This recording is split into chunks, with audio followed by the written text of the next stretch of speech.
You're trespassing on private property. This building is condemned. The security guard's flashlight sliced through the darkness like a blade, catching Maya Chin red-handed with a spray paint can still dripping in her trembling fingers.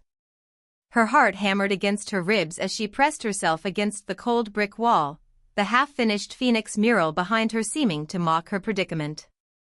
I wasn't doing anything wrong, she whispered, though they both knew that wasn't remotely true. At 19, Maya had been perfecting her street art in the forgotten corners of downtown Phoenix for 3 years. Abandoned buildings were her canvas, empty alleyways her gallery. Growing up in a cramped apartment above her grandmother's laundromat, she'd learned that beauty had to be stolen, created in spaces nobody else wanted or cared about. The security guard stepped closer, his boots crunching on broken glass. No ID, no permission, no business being here. You kids think you can vandalize whatever you want.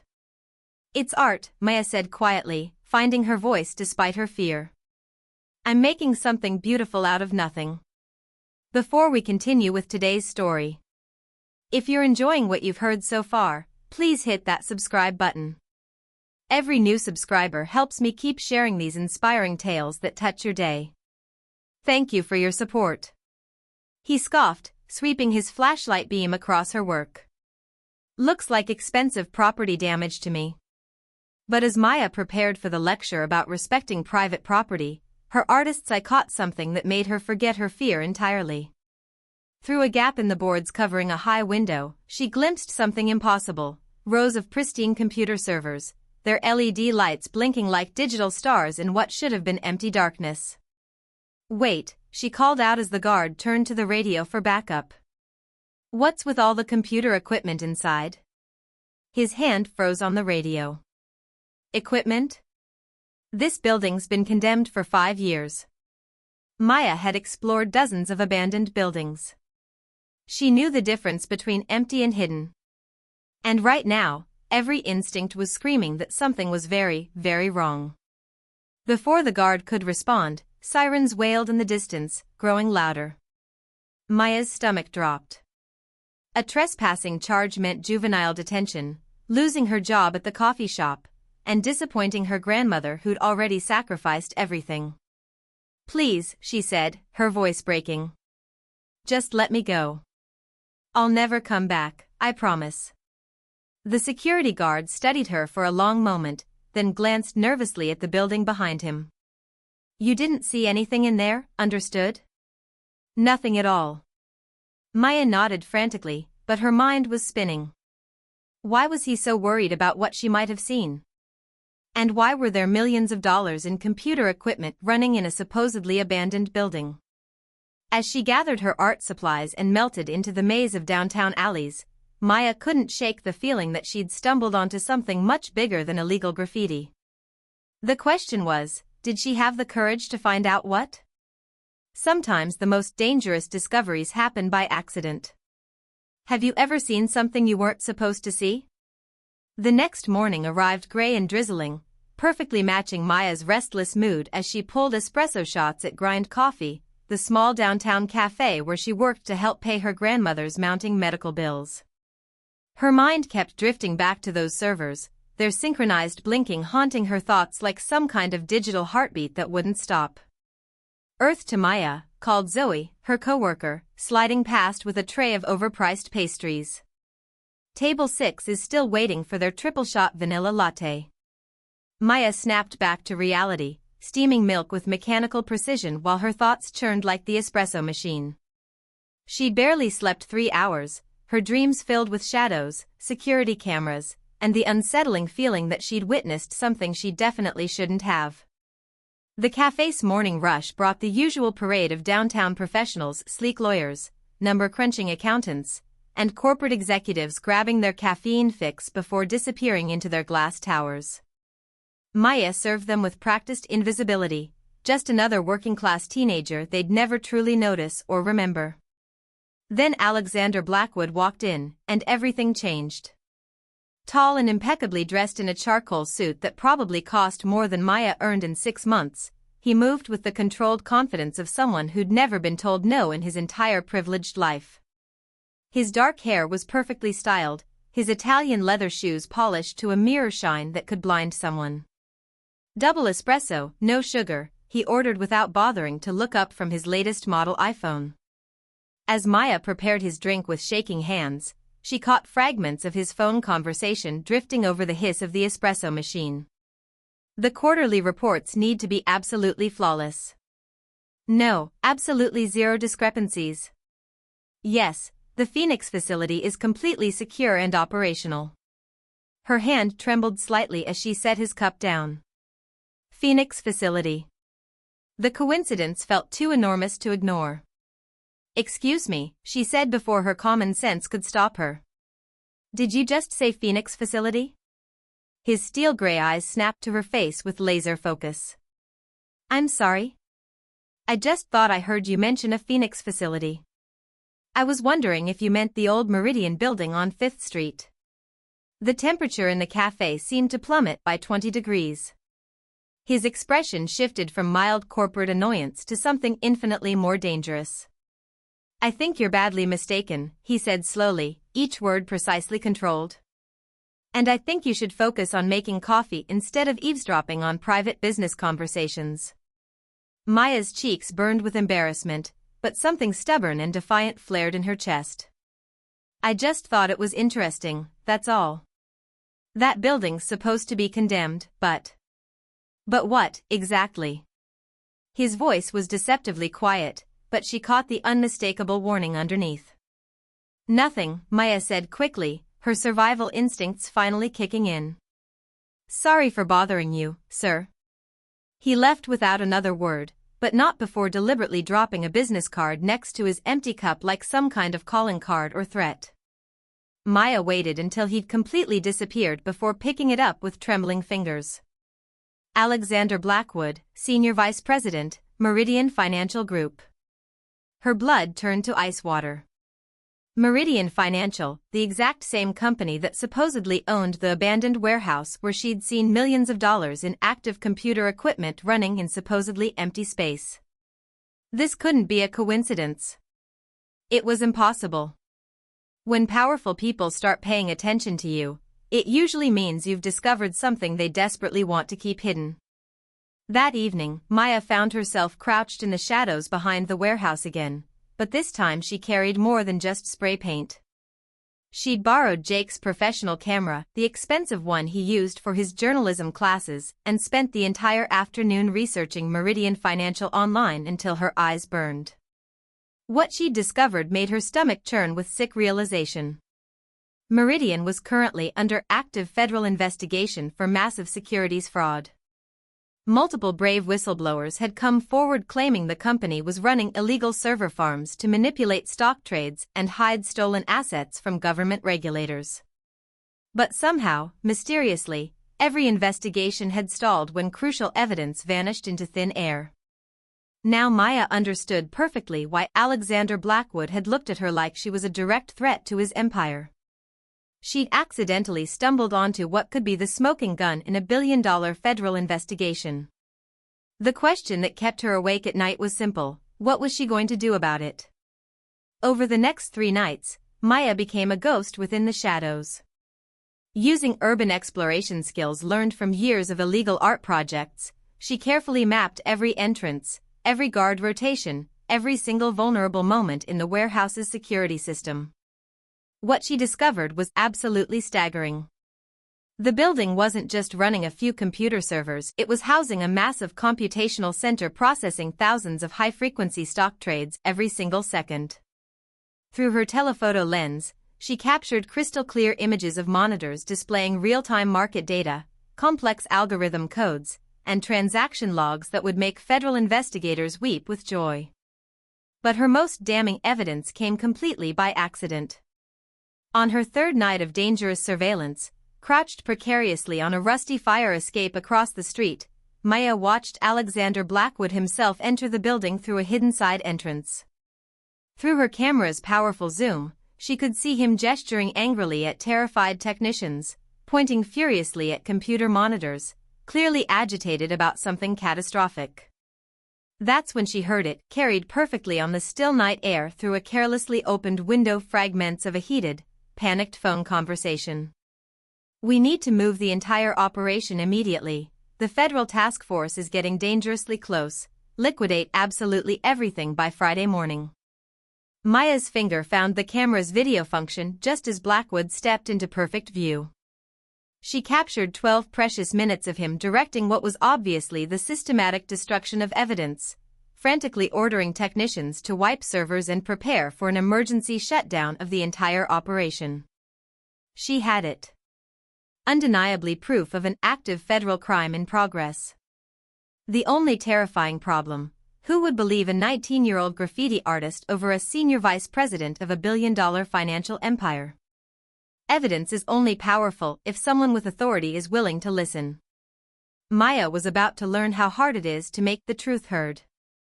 That night, Maya sat in her grandmother's cramped kitchen, staring at the damning photos and videos on Jake's camera while her world tilted on its axis.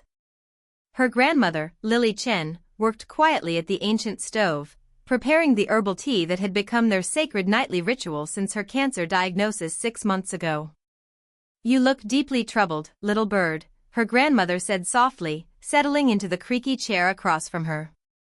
At 73, Lily Chen had survived revolution, dangerous immigration, and 3 brutal decades running a laundromat in one of the city's most dangerous neighborhoods. Her weathered hands held the kind of hard-earned wisdom that came from seeing everything the world could possibly throw at a person.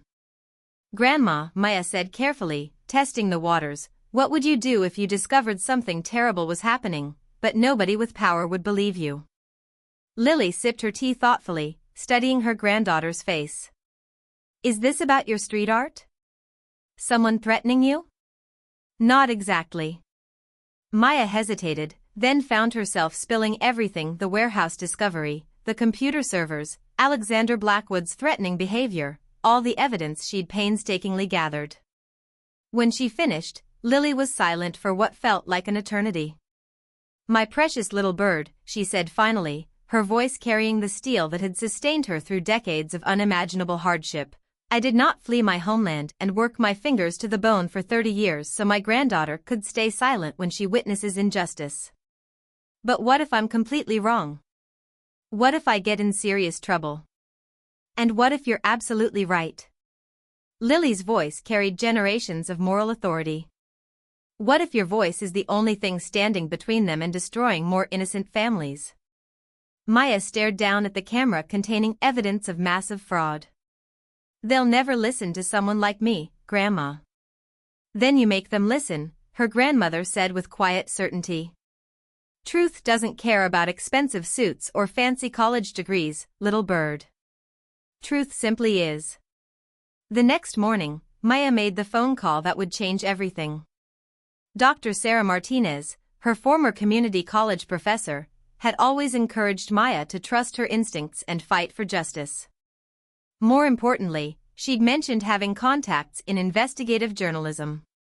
2 hours later, Maya sat across from Dr. Martinez in her book-filled office, laying out her discovery like pieces of an impossible puzzle. The professor listened in growing amazement, occasionally asking sharp questions that proved she understood the massive implications.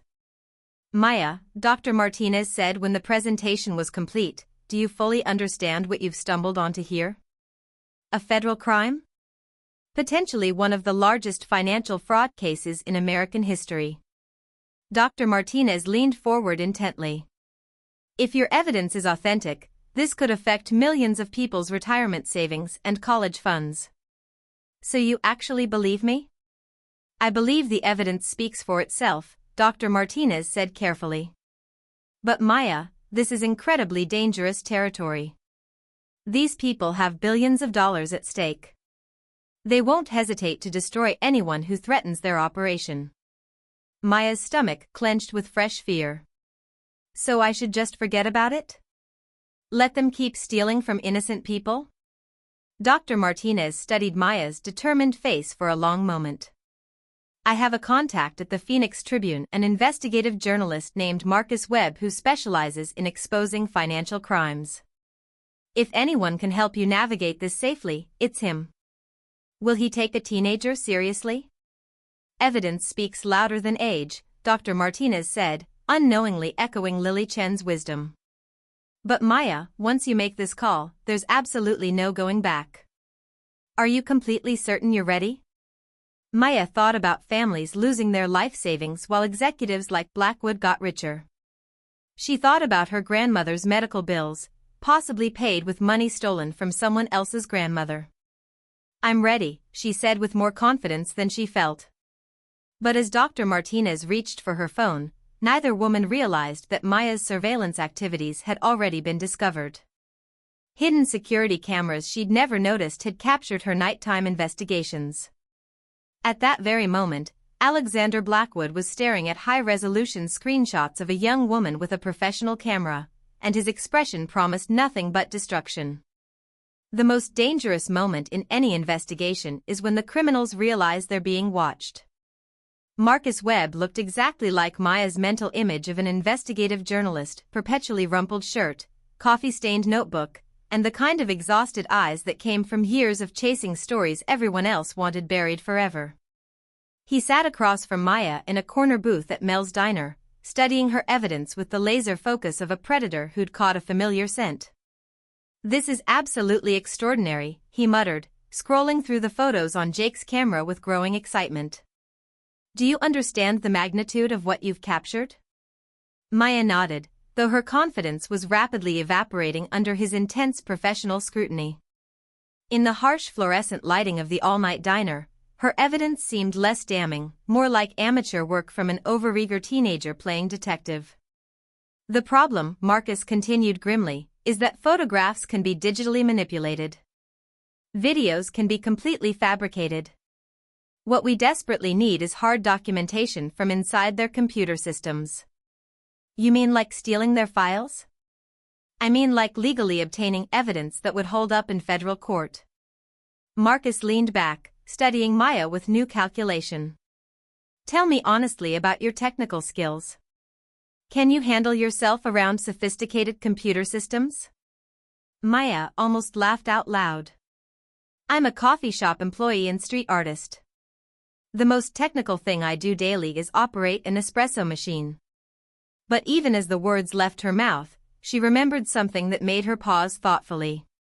Jake wasn't just a journalism student, he was also majoring in computer science and had taught her basic digital photography, photo editing, and how to access wireless networks for uploading her art to social media platforms. Actually, she said slowly, wheels turning, I might know someone who could help with the technical aspects. 3 hours later, Maya stood outside Jake's apartment at 2 a.m., feeling like the world's biggest fool. When he answered the door, hair completely disheveled, wearing Star Wars pajama pants and a faded robotics t-shirt, his expression cycled rapidly through confusion, concern, and growing curiosity. Maya? What's wrong? Is your grandmother okay? She's fine, Maya said quickly. But I desperately need your help with something important. Something that could change everything. Jake's cluttered apartment was a shrine to organized technological chaos, computer parts everywhere, expensive photography equipment, journalism textbooks creating maze-like paths through his living room. As Maya carefully explained her discovery, Jake's sleepy confusion transformed into sharp, focused attention. You're talking about illegally accessing a major financial firm's private computer servers, he said when she finished. Maya, that's not just against the law, it's serious federal crime territory that could land us in prison for decades. They're the ones committing massive federal crimes, Maya shot back defensively. We'd just be documenting the evidence. And probably spending the next 20 years in federal prison. Jake ran both hands through his messy hair. Maya, I honestly can't help you break into their computer systems. Even if I wanted to, I don't possess those kinds of advanced hacking skills. Maya felt her last realistic hope crumbling into dust. So that's it? We just let them steal billions and get away with it? We? Maya, this isn't your personal responsibility. You're 19 years old with your whole life ahead of you. Let the FBI handle professional investigations. With what evidence? Maya's voice rose in pure frustration. By the time they obtain warrants and navigate court bureaucracy, Blackwood will have moved everything offshore. You heard Marcus, they're planning to shut down the entire operation by Friday. Jake stared at the incriminating photos on his camera screen for a long, tense moment. Finally, he sighed heavily. There might be another approach, he said reluctantly. Not illegal hacking, that's completely beyond both our skill levels. But if we could somehow get legitimate physical access to one of their networked computers, even for just a few minutes, I could install monitoring software that would automatically copy their files to a secure external server. Maya's heart leaped with renewed hope. How would we possibly get physical access? I have absolutely no idea, Jake admitted honestly. That impossible part would be entirely up to you. Sometimes, the most audacious plans are born from pure desperation. Maya was about to discover just how creative she could be. Over the next 18 hours, Maya developed what was either the most brilliant or most suicidal plan of her young life. It started with a seemingly innocent phone call to her manager at Grind Coffee. Hey, this is Maya, she said, trying to keep her voice casual. I know this is super last minute, but my friend Jake has a small catering business, and he's looking for opportunities to expand into corporate accounts. Do we ever handle special delivery orders to office buildings? Within 6 hours, Jake found himself driving a borrowed catering van toward Meridian Financial's imposing downtown headquarters, wearing a legitimate food service uniform and carrying an oversized industrial coffee urn filled with premium coffee and carefully concealed monitoring equipment. Maya sat rigid in the passenger seat, dressed as his professional assistant, her heart hammering so violently she was certain it would give them away to anyone within 50 feet. They'd spent the entire morning meticulously crafting fake catering credentials and rehearsing their cover story about a surprise appreciation breakfast from grateful anonymous investors. This is absolutely insane, Jake muttered as they pulled up to the building's heavily monitored loading dock. We're going to get arrested and spend our 20s in federal prison. Only if we get caught, Maya said, projecting confidence she absolutely didn't feel. The building's security proved surprisingly light during the early morning hours. A single board guard checked their forged credentials and catering order, created by Jake using advanced photo editing skills from his journalism program, then casually waved them toward the service elevator. 15th floor, he said without much interest. Someone from Meridian Financial will meet you up there. In the elevator, Maya nervously checked the small device Jake had ingeniously hidden inside the coffee urn, a sophisticated wireless transmitter that would instantly copy files from any computer it briefly connected to and upload everything to a secure server Jake had secretly established. Remember, Jake whispered urgently, we only need about 30 seconds of direct physical access to any computer that's connected to their internal network. The device will handle everything else automatically. The elevator doors opened to reveal Alexander Blackwood himself waiting for them, flanked by 2 suspicious assistants and wearing an expression of barely contained irritation. I wasn't aware we'd ordered any catering services, he said coldly, his eyes already dissecting their appearance for inconsistencies. Maya's mouth went completely dry, but Jake stepped forward with surprising smoothness. Compliments of your dedicated investors, sir. They specifically wanted to show appreciation for your exceptional work on the Phoenix project. Something dangerous flickered in Blackwood's steel-gray eyes at the mention of Phoenix, but he grudgingly stepped aside. Set up quickly in the main conference room. And make it fast. As they carefully wheeled their equipment through the bustling office, Maya's artist-trained eyes swept the workspace with methodical precision. Executive assistants worked at computers displaying complex financial data. Analysts in cubicles operated workstations running sophisticated trading algorithms. And in the far corner, she spotted exactly what they desperately needed: a single unattended computer displaying a login screen labeled Phoenix_server_farm. Jake, she whispered, subtly nodding toward the critical workstation. He followed her gaze and visibly paled. Maya, that computer is in the middle of the main office floor. There's absolutely no way to access it without being seen by dozens of people. Leave that part to me, Maya said, surprising herself with her sudden calm determination. What happened next would later be described by witnesses as either incredibly brave or completely reckless. Maya Chen, a 19-year-old barista and street artist, walked directly up to Alexander Blackwood and looked him straight in the eye. "I need to tell you something important," she announced loudly enough for half the office to hear clearly. "About your Phoenix warehouse operation." The effect was immediate and electric. Every conversation stopped mid-sentence. Every eye in the office turned toward them. And in that perfect moment of total distraction, Jake slipped unnoticed to the abandoned computer, quickly inserted his monitoring device, and began the crucial 30-second download that would change everything. Blackwood's face went white, then flushed red with rage. "I have no idea what you're talking about." "Yes, you absolutely do," Maya said, her voice amazingly steady despite her racing pulse. "And so will the FBI very soon." 29 seconds. Jake's device was copying terabytes of financial records, transaction logs, and encrypted communications. "Security." Blackwood barked into his phone. "Conference room immediately." 30 seconds exactly. Jake caught Maya's eye and gave the tiniest confirmatory nod. "Actually," Maya said, pulling out her smartphone with theatrical flair, "I think I'll call them myself right now." As security guards rushed toward them from multiple directions, Maya did something that surprised everyone present, including herself. She opened her art Instagram account and started live streaming to her 15,000 followers. "Hi everyone, Maya here broadcasting live. I'm currently inside the offices of Meridian Financial, where I've discovered evidence of massive fraud. The man behind me is Alexander Blackwood, and he's about to have me arrested for exposing his billion-dollar crimes." The security guards stopped uncertainly.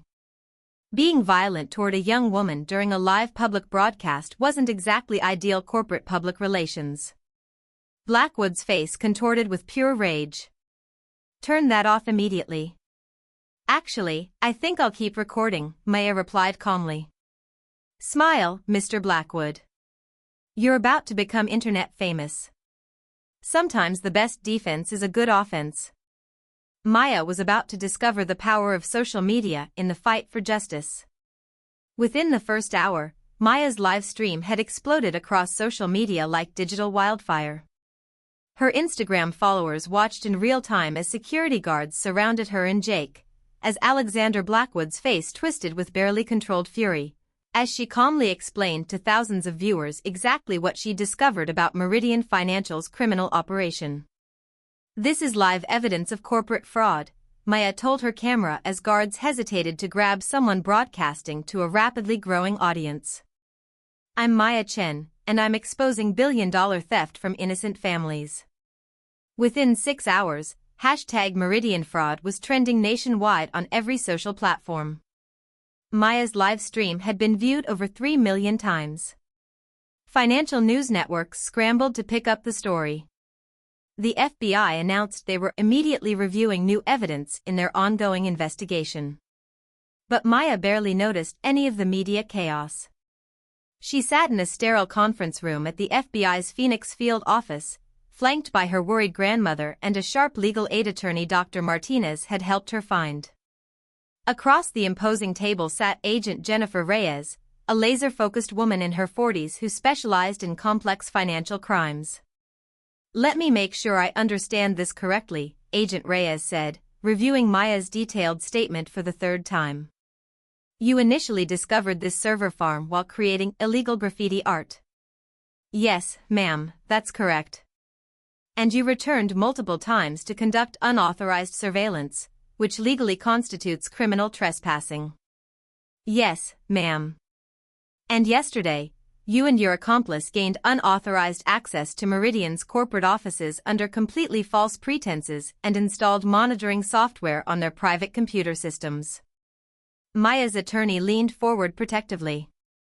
"My client was acting as a legitimate whistleblower, exposing serious criminal activity that—" Agent Reyes held up a silencing hand. "I'm not here to prosecute anyone for minor crimes. I'm here to understand what you actually found. She opened her laptop and turned the screen toward Maya. It displayed financial records, detailed transaction logs, and encrypted communications, everything copied by Jake's brilliant monitoring device. This data has already led to emergency search warrants for 6 separate Meridian facilities across 4 states, Agent Reyes continued with growing excitement. We've immediately frozen accounts containing over $400 million in demonstrably fraudulent assets. What you two accidentally stumbled onto was a sophisticated high-frequency trading scheme specifically designed to manipulate stock prices and hide massive losses from investors and regulators. Maya's grandmother squeezed her hand with unmistakable pride. The significant problem, Agent Reyes said, her tone becoming serious, is that Alexander Blackwood and his criminal associates are claiming this was all an elaborate setup. They're alleging you and your accomplices manufactured and planted false evidence to frame them for crimes they didn't commit. Maya's stomach dropped like a stone. That's completely impossible. We have video evidence of. Video can be digitally manipulated. Financial records can be expertly manufactured. Agent Reyes leaned back grimly. What we desperately need is corroborating evidence from reliable inside sources. She paused, studying Maya's face intently. Maya, I need to be brutally direct with you. These people have killed to protect their criminal operation. There have been 3 highly suspicious deaths in the past 18 months, former employees who were asking uncomfortable questions about irregularities. The conference room went ice cold. Maya felt her grandmother's protective hand tighten around hers. They've already attempted to have you arrested on federal computer crimes charges, Agent Reyes continued. The only reason you're sitting here safely instead of in federal custody is that your live stream created too much public attention for them to act openly. What exactly are you telling me? Maya whispered. I'm telling you that you're in extreme danger. And the only way to protect yourself and your grandmother is to help us build an absolutely airtight case against them before they can silence you permanently. When you expose billion-dollar crimes, the criminals don't just disappear quietly. They fight back with everything they have. The next 72 hours passed in a blur of FBI safe houses, emergency court hearings, and federal marshals providing round-the-clock protection. Maya's live stream had sparked a national conversation about corporate crime and the power of individual citizens to expose corruption.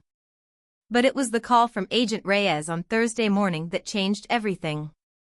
Maya, we have a break in the case. Victoria Blackwood, Alexander's younger sister and a senior accountant at Meridian, has come forward. She's been secretly documenting her brother's crimes for over 2 years, waiting for someone brave enough to help her expose them. Maya sat up in the safe house bed. She'll testify? She'll testify, but only if you testify with her. She says your courage inspired her to finally speak up. 6 hours later, Maya stood in a federal courthouse in downtown Phoenix, preparing to testify before a grand jury that would decide whether Alexander Blackwood faced justice or walked away free to continue stealing from innocent families. Victoria Blackwood met her outside the courtroom, a nervous woman in her late 20s with her brother's intelligent eyes but infinitely warmer demeanor. I should have spoken up years ago, Victoria said, clutching a briefcase full of incriminating documents. I was just terrified of what Alexander might do. We're all terrified, Maya replied honestly. But we're doing it anyway. Victoria's testimony was devastating. Bank records show billions in stolen assets hidden in offshore accounts. Audio recordings of Alexander personally ordering violence against potential witnesses. Communications with international criminals who helped launder the stolen money through shell companies. But it was her final statement that sealed Alexander Blackwood's fate forever. My brother always said that poor people were invisible, Victoria testified, her voice steady despite her tears. He said they didn't matter because they had no power to fight back against wealth and influence. But Maya Chen proved him completely wrong. She showed that one person with courage can expose any lie, no matter how powerful the liar or how much money they have. The grand jury deliberated for 43 minutes. When they returned, the foreman stood and read their historic decision, on all charges of securities fraud, money laundering, racketeering, and conspiracy to commit murder, we find overwhelming evidence to recommend immediate federal indictments. Maya felt her knees buckle with pure relief. 2 hours later, as she sat in a secure courthouse room waiting for news, Agent Reyes burst through the door with a smile Maya had never seen before. "They got him," she announced triumphantly. Alexander Blackwood was arrested at his penthouse 40 minutes ago. FBI agents are simultaneously raiding Meridian offices in 15 cities. We've frozen over $3 billion in stolen assets. Maya collapsed into a chair, overwhelmed by the magnitude of what they'd accomplished. Is it really over? The arrests are just the beginning. But Maya, what you've done will protect hundreds of thousands of people from losing their life savings to these criminals. Through the courthouse windows, Maya could see news vans arriving, reporters setting up cameras, and crowds gathering as word spread of the massive arrests. Her phone buzzed with messages from Jake, Dr. Martinez, and dozens of classmates she hadn't heard from in months. But it was a text from an unknown number that made her smile through her tears. "I saw the news coverage. Thank you for not giving up. You saved my family's retirement fund." A grateful teacher in Ohio.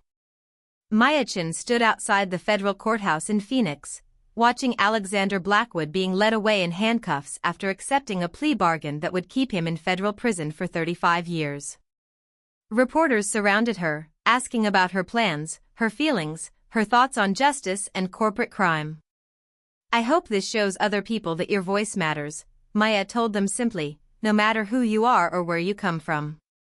Truth is more powerful than money." That evening, as media attention finally died down, Maya returned to the alley where everything had started. Someone had painted over her unfinished Phoenix mural, leaving the wall blank and waiting for new art. Maya pulled out a fresh spray can legally purchased this time and began to paint. This time, she created two figures, a young woman holding a camera, standing beside an elderly woman whose protective hands rested on her shoulders. Above them, in bold, flowing letters, she wrote. As she stepped back to admire her work, Maya's phone buzzed with a message from her admissions counselor at Northwestern University's investigative journalism program. "Welcome to your new life, Maya. Can't wait to see what stories you'll uncover next." Maya Chin had started as an invisible girl with a spray paint can and a dream of making art. She was ending as a voice for justice, heading to college with her grandmother's medical bills covered by the Federal Witness Protection Fund and a future bright with infinite possibilities. But most importantly, she was ending as someone who understood that courage wasn't about being fearless.